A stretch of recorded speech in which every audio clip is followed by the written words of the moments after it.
Welcome to Raj news special drive news Srikanth. మొన్న గూడెం మహిపాల్ రెడ్డి, నిన్న దానం నాగేందర్, ఇవాళ పోచారం శ్రీనివాస్ రెడ్డి. పార్టీ మారిన గులాబీ ఎమ్మెల్యేలు ఘర్ వాపసీ కోసం ప్రయత్నిస్తున్నారా? హస్తానికి హ్యాండ్ ఇచ్చేందుకు రెడీ అవుతున్నారా? తాజాగా బాన్స్వాడ ఎమ్మెల్యే పోచారం శ్రీనివాస్ రెడ్డి కామెంట్లు చూస్తుంటే కొత్త చర్చ ఒకటి జరుగుతోంది. పార్టీ మారి తప్పు చేశానన్న భావనలో శ్రీనివాస్ రెడ్డి ఉన్నట్లు తెలుస్తోంది. ఒక్క పోచారం మాత్రమే కాదు, కాంగ్రెస్లో ఇమడలేమంటున్నారు ఫిరాయింపు అయినటువంటి ఎమ్మెల్యేలు.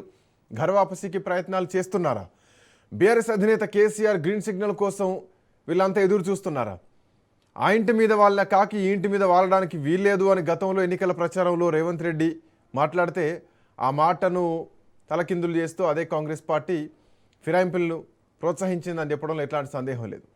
టెక్నికల్గా అన్నటువంటి అంశం తెలంగాణ రాష్ట్రంలో ఒకటి వినిపిస్తోంది. టెక్నికల్ అంశాన్ని కాసేపు పక్కన పెడదాం. బట్ వీళ్ళు పార్టీ మారారన్నది వాళ్ళంతటా వాళ్ళే సంజయ్ ఒప్పుకున్నారు, దానం ఒప్పుకున్నారు, అట్ సేమ్ టైం ఇప్పుడు పోచారం ఒప్పుకుంటున్నారు. సో అభివృద్ధి కోసమే మారినామని చెప్పేసి. బట్ స్పీకర్ మాత్రం వాళ్ళు పార్టీ మారలేదు, వాళ్ళు బీఆర్ఎస్ పార్టీలోనే ఉన్నామని చెప్పేసి స్పీకర్ చేస్తున్నటువంటి ఆరోపణలు. అభివృద్ధి కోసమే పార్టీ మారినాం, కేసీఆర్ను మోసం చేస్తుడు మాకు ఇష్టం లేదు, సో తిన్నింటి వాసాలు లెక్క పెట్టడం మాతోడు కాదు, సో అది ఇమడలేకపోతుందని చెప్పేసి రియలైజ్ అవుతున్నారా? ఎందుకు ఈ రియలైజేషన్ గల కారణం ఏంటి? అనుకున్నంత జరగట్లేదా, లేదంటే అనుకున్నంత నిధులు రావట్లేదా? టీఆర్ఎస్ హయాంలో వాళ్ళు అనుభవించినటువంటి పదవులు ఏంటి? కాంగ్రెస్ పార్టీలో అనుభవిస్తున్నటువంటి హోదా ఏంటి? ఒకసారి బీఆర్ఎస్ పార్టీ నుంచి సీనియర్ నాయకులు ఉపేందర్ గారుతో పాటు కాంగ్రెస్ పార్టీ నుంచి వెంకట నాయక్ ఇద్దరు మనతో పాటు ఉన్నారు. బిఫోర్ దట్ ఒకసారి పోచారం ఏమంటున్నారు, ఆయన మదనం ఏంటో ఒకసారి విందాం. వర్గాన్ని ఒక ఆదర్శవంతంగా తయారు చేయాలని సంకల్పంతో నా యొక్క ఆలోచన విధానం ఆఖరికి ఆ విషయం తెలుసుకొని 20 జూన్ నాడు పొంగులేటి శ్రీనివాసరెడ్డి ఫోన్ చేసిండు. నేను చేయలే, ఆయన చేసిండు. నాకు సినిమా ఎక్కడున్నావు అంటే నేను బాన్స్వాడకెళ్ళి బయలుదేరి హైదరాబాద్కి వస్తున్నా అన్న. నీకు ఏదో ప్రాబ్లం ఉన్నాయని చెప్పినవాట కదా మన రేవంత్ రెడ్డి గారి తమ్ముతో చెప్పిన. మా భాస్కర్ తోలేసి, నేను పోలే, భాస్కర్ తోలేసి. మరి సాయంత్రం ఇంటికి వస్తారా, ఉంటావా అన్నాడు. మరి ముఖ్యమంత్రి గారే వస్తున్నాంటే నేను ఎందుకు రావద్దంట, రండి అన్న. వచ్చాడు. నీకు ఏమేమైనా సమస్యలు ఉన్నాయంటే నాకు డబుల్ బెడ్ ఒక 70 కోట్లు ఇవ్వాలి, కార్యకర్త చేసినటువంటి పనులు ఒక 100 కోట్లు ఇవ్వాలి. టక్కన ఫోన్ సీఎంతో కలిపి ఫోన్ మాట్లాడి సీఎం అవుతాడు. ఇప్పుడు ఎందుకన్నా రేపు తర్వాత మాట్లాడదాం, లేదు మాట్లాడు ఇచ్చాడు. సీఎం గారు మాట్లాడి సీఎం రేపు పొద్దున మీకు టిఫిన్ బ్రేక్ఫాస్ట్ వస్తున్నా అన్నాడు. రండి అన్న. వచ్చి టిఫిన్ చేసిన తర్వాత ఇవన్నీ నేను చెప్పినా నాకు ఇవన్నీ సమస్యలు ఉన్నాయి, మీరు ఓకే అంటే నేను కండువా కప్పుకుంటలేదు, కప్పుకోడు. నాకే పైసలు అక్కర్లేదు, నాకు ఏం అక్కర్లేదు. మంటుండే మంత్రి పదవి కూడా వస్తున్నా అనుకుంటా, మంత్రి పదవి ఒకసారి చేసిన, మస్తు చేసిన. ఇక స్పీకర్ చేసినట్టుగా మంత్రి పదవి నాకెందుకయ్యా దద్దన్న.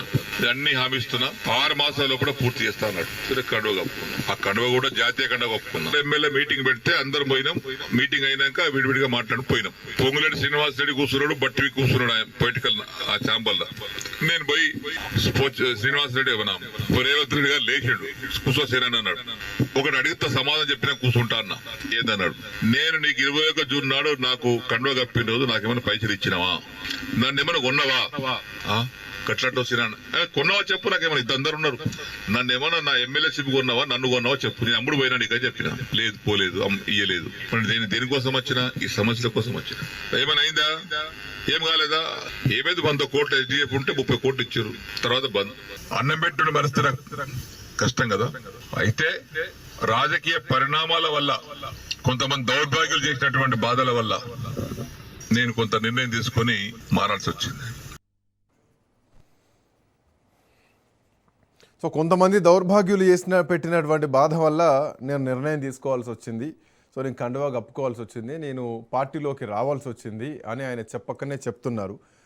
సో 100 కోట్లు డెవలప్మెంట్ కోసం కావాలంటే 30 కోట్లు ఇచ్చారు. అంటే పూర్తి 100 కోట్లు ఇస్తే పెద్దగా అంటే కేసీఆర్ని మోసం చేసిన అన్నట్టు ఫీలింగ్ బహుశా ఉండకపోనేమో. సో మాట్లాడదాం. ఉపేంద్ర గారు నమస్తే. నమస్తే సార్. సో ఈ కామెంట్స్ని ఎట్లా చూస్తున్నారు? అంటే ఒక ఆత్మ పరిశీలనలోకి వెళ్ళిపోయారా? 2.5 సంవత్సరాల తర్వాత అభివృద్ధి జరగట్లేదని భావిస్తున్నారా? కేసీఆర్ని మోసం చేసి రావాల్సినటువంటి పరిస్థితి వచ్చిందని బాధపడడం వెనక కారణాలను ఎట్లా చూడవచ్చు?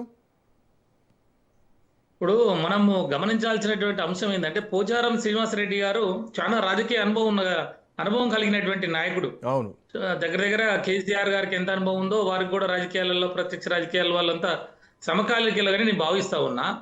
అయితే వారికి తెలుసు ఇవన్నీ కూడా, ఎందుకంటే గత మన ప్రభుత్వంలో జరిగిన 10 సంవత్సరాల డెవలప్మెంట్ లో వారు భాగస్వామ్యమై ఉన్నారు కాబట్టి, అంతకుముందు తెలంగాణ ఉద్యమం, తెలంగాణ కొరకు మన పార్టీలో రావడం, కేసీఆర్ గారితో దగ్గర ఉండటం, కేసీఆర్ గారు కూడా వీరికి చాలా ప్రియారిటీ ఇవ్వటం, లక్ష్మీపుత్రుడు అనే ఒక మాట సందర్భాల్లో వారు ఏది అడిగితే అది వీరు లక్ష్మీపుత్రుడు అని కూడా తెలంగాణ సమాజానికి వారిని పరిచయం చేసినటువంటి పరిస్థితులు మనం చూసాం. అభివృద్ధి అంతా చూసిన తర్వాత తెలంగాణ ర్యాపిడ్ గా గత 10 సంవత్సరాలలో ఎట్లా అభివృద్ధిలోకి వచ్చింది, భూముల రేట్లు విషయం పెరగటం కానీ, తలసరి ఆదాయం కానీ, లేకపోతే రైతాంగం ఎదుర్కొన్న సమస్యల్ని పరిష్కరించడం కానీ, ఇవన్నీ కూడా ఆయన రైతు బిడ్డ కాబట్టి చూశాడు. తర్వాత పార్టీ ఇప్పుడు మారిన తర్వాత, అధికారంలోకి వచ్చిన తర్వాత సరే వారికి అక్కడ ఏ రకమైనటువంటి పరిస్థితులు అంటే నియోజకవర్గాల సంబంధించినటువంటి అంశాల మీద ఆయన కొంత వారు వినవించడం, ఆ తర్వాత ఇదంతా జరిగిన డెవలప్మెంట్. అయితే ఇప్పుడు ఈ 9 మంది పరిస్థితి, 10 మంది పార్టీ మారిన వాళ్ళ కాంగ్రెస్ బీఆర్ఎస్ నుంచి కాంగ్రెస్ లో పోయిన వాళ్ళ మొదటి నుంచి కూడా నేను చెప్తా ఉన్నా, వీళ్ళ పరిస్థితి ఎట్లుందంటే కుర్చీల పడ్డ ఎలకలైపోయారు పాపం. ఎట్లనంటే ముందు పోలేరు, వెనకకి రాలేరు. ఆ రోజు మరి వాళ్ళకి ఏం హామీలు ఇచ్చారో, నియోజకవర్గ అభివృద్ధో, లేకపోతే నిధులు ఇస్తామన్నారో, లేకపోతే ఇంకా ఏ రకమైనటువంటి, ఇప్పుడు ఆ స్థాయిలో ఉన్నప్పుడు రకరకాలుగా ఉంటాయి కదండి. అవన్నీ కూడా వాళ్ళకి ఏదో ముఖ్యమంత్రి నుంచి హామీ ఇచ్చిరేనో, లేకపోతే బట్టి గారు, లేకపోతే పొంగిలేటి గారు, లేకపోతే వేము నరేందర్ రెడ్డి గారు, వీళ్ళందరితో మేము మాట్లాడుకున్నాం, పోయినాం. ఆ తర్వాత వాస్తవాలు ఇప్పుడు రియలైజ్ అయింది. వాస్తవానికి ఈ 10 మంది నాయకులే కాదు రియలైజ్ అయింది, ఇలా పూర్తిగా తెలంగాణ సమాజం రియలైజ్ అయింది. ఎట్లనంటే ఆ రోజు వీళ్ళు ఇచ్చినటువంటి హామీలు 420 హామీలు కావచ్చు, గ్యారంటీలు కావచ్చు, లేకపోతే ఈ బాండ్ పేపర్ల మీద రాసించినటువంటి పరిస్థితులు, డిక్లరేషన్లు కావచ్చు, ఇవన్నీ నమ్మిన తెలంగాణ సమాజం నిజంగానే ఒక బెటర్ లైఫ్ కేసీఆర్ గారి కన్నా ఇంకా మేము ఎక్కువ పొందే అవకాశం ఉన్నదేమో, ఒకసారి కాంగ్రెస్కి ఇద్దాం, 2 సార్లు వాళ్ళకి ఇచ్చినాం కదా అనే ఉద్దేశంతో అటువైపు డైవర్ట్ అయ్యారు. ఇలా గ్రామీణ తెలంగాణలో మీరు ఏ పల్లెకైనా వెళ్ళండి, మీరు ప్లెబిసైట్ ఇవ్వాలి. నేనేదో పార్టీలో ఉండి పార్టీలో మేము ఉపేందర్ గారు ఇప్పుడు ఇన్ని రోజుల తర్వాత దానో నాగేందర్ మళ్ళీ కేసీఆర్ పాట పాడుతున్నారు, అట్లాగే ఇప్పుడు పోచారం శ్రీనివాసరెడ్డి మళ్ళీ కేసీఆర్ పాట పాడుతున్నారు. బట్ వీళ్ళు పార్టీని మోసం చేసి ద్రోహం చేసిపోయిన వాళ్ళని ఎట్టి పరిస్థితుల్లో మళ్ళీ ఉపేక్షించేది లేదని గతంలోనే కేటీఆర్ కొన్ని సందర్భాల్లో సభాముఖంగా మాట్లాడినటువంటి పరిస్థితి. నేను ఏమంటున్నా అంటే గతంలో ఎన్నికలకు ఒక 6-7 నెలల ముందు నేను కూడా అన్ని నియోజకవర్గాలు తిరిగితే బాన్స్వాడలో ఒక భారీ సభ ప్రోగ్రాం పెడితే అందులో తెలిసిన విషయం ఏంటంటే తెలంగాణ రాష్ట్రంలో అత్యధిక డబుల్ బెడ్రూమ్లు బీఆర్ఎస్ పార్టీ హయాంలో కట్టిన నియోజకవర్గం ఏదైనా ఉందా అంటే అది కేవలం బాన్స్వాడే. అట్లాంటి బాన్స్వాడను ఒక స్పీకర్గా ఉండి, నన్ను అడిగితే బాన్స్వాడకు ఒక రకంగా చెప్పాలంటే స్పీకర్ ఒక ముఖ్యమంత్రి స్థాయి ఉన్నటువంటి వ్యక్తి, భాస్కర్ రెడ్డి పేరు కానీ పోచారం శ్రీనివాసరెడ్డి పేరు కానీ మారుమోగుతూ ఉంటాయి ఆ నియోజకవర్గంలో. సో అట్లాంటి కంచుకోట లాంటి నియోజకవర్గంలో ఎందుకు పార్టీ మారడానికి దారితీసినటువంటి కారణాలు ఏంటి? ఇప్పుడు కేసీఆర్ను మోసం చేసినటువంటి పరిస్థితి వచ్చిందని తనకు తాను మదనపడాల్సినటువంటి అవసరం ఏమొచ్చింది? ఒక స్పీకర్ స్థాయి ఆయన అన్నారు ఇందాక, మంత్రి పదవి నాకు పెద్ద లెక్క, స్పీకర్ చేసినోడని చెప్పేసి. సో అట్లాంటిది అంటే నియోజకవర్గ అభివృద్ధి కోసం ఒక ఎమ్మెల్యేగా ఉండి కొట్లాడుకోలేనటువంటి పరిస్థితుల్లోకి అంతటి బలమైనటువంటి పోచారం వెళ్ళిపోయి పార్టీ మారాల్సిన పరిస్థితి వచ్చిందా? అందుకే మనం ఏమంటున్నామంటే ఎవరికి కూడా ఈరోజు తెలంగాణ సమాజమే కాదు, మొత్తం ఓవరాల్ గా మనిషి యొక్క తత్వం మనం చూస్తే, పెడతా అంటే ఆశ, కొడతా అంటే భయం ఎవరికైనా సరే. మన దాంట్లో ఉన్నంతకాలం ఉన్నది, అభివృద్ధి జరిగింది, ఆయనకు కూడా మంచి పేరు వచ్చింది. కేసీఆర్ గారు కూడా వారికి ఎక్కడ కూడా ఏం తక్కువ చేయలేదు, అన్ని రకాలుగా వాళ్ళకి పదవిలో కానీ, లేకపోతే అభివృద్ధి డెవలప్మెంట్ నియోజకవర్గానికి సంబంధించి ఏ పనులు అడిగినా కూడా సారు కొన్ని గంటల మీదనే శాంక్షన్ చేసినట్టు మనం చూసాం. అయితే ఇదంతా అయిపోయిన తర్వాత ఇప్పుడు వాళ్ళు ఏమంటున్నారు, పార్టీ మారిన దానికి ఇంకా నాకు పెండింగ్ పనులు ఉన్నాయి, లేకపోతే హాస్పిటల్లో ఇంకా పనులు రావాల్సి ఉన్నది, లేకపోతే ఇంకా డబుల్ బెడ్రూమ్లు ఇంకా రావాల్సి ఉన్నదో, లేకపోతే చెక్ డాములు కట్టాల్సి ఉన్నదో, లేకపోతే నియోజకవర్గంలో అభివృద్ధి, ఇవన్నీ కూడా ఇంకా నాకు కావాల్సిందని చెప్పి నేను గవర్నమెంట్ మారిన తర్వాత ముఖ్యమంత్రికి దపదపాలుగా వాళ్ళ సోదరుల ద్వారా విన్నవించిన తర్వాత పొంగులేటి లైన్లోకి వచ్చిండు, తర్వాత తీసుకుపోయారు. ఇవన్నీ చేస్తుంటే నేను కూడా కాంగ్రెస్ జెండా కప్పుకోలేదు, జాతీయ జెండా అది కూడా నేను ప్రజల కోసం కప్పుకున్నా అని చెప్పేసి, నియోజకవర్గం కప్పుకున్నా అని చెప్పేసి ఈరోజు మాట్లాడుతూ ఉన్నాడు. సరే, ఆయన ప్రజల కోసం నిర్ణయం తీసుకున్నా, వ్యక్తిగతంగా తీసుకున్నా అనేది పక్కకు పెడితే, ఈ రోజు జరిగేది ఏంటి అంటే, ఇవాళ పోచారం శ్రీనివాసరెడ్డి కాదు, మిగతా 9 మందే కాదు, మొత్తం తెలంగాణ సమాజం అంతా కూడా ఈ రోజు కాంగ్రెస్ పార్టీ ఓటేసినందుకు వాళ్ళు బాధపడతా ఉన్నారు, ఇబ్బంది పడతా ఉన్నారు. ఎందుకంటే అన్ని రకాలుగా రియల్ ఎస్టేట్ మొత్తం కూడా ధ్వంసం అయిపోయింది, స్టాగ్నేషన్ వచ్చింది.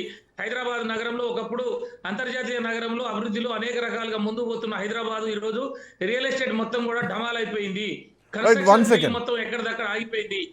కాబట్టి ఒక నిమిషం పోచారం శ్రీనివాసరెడ్డి గారు సీనియర్ నాయకులుగా ఇవన్నీ గమనిస్తా ఉన్నారు.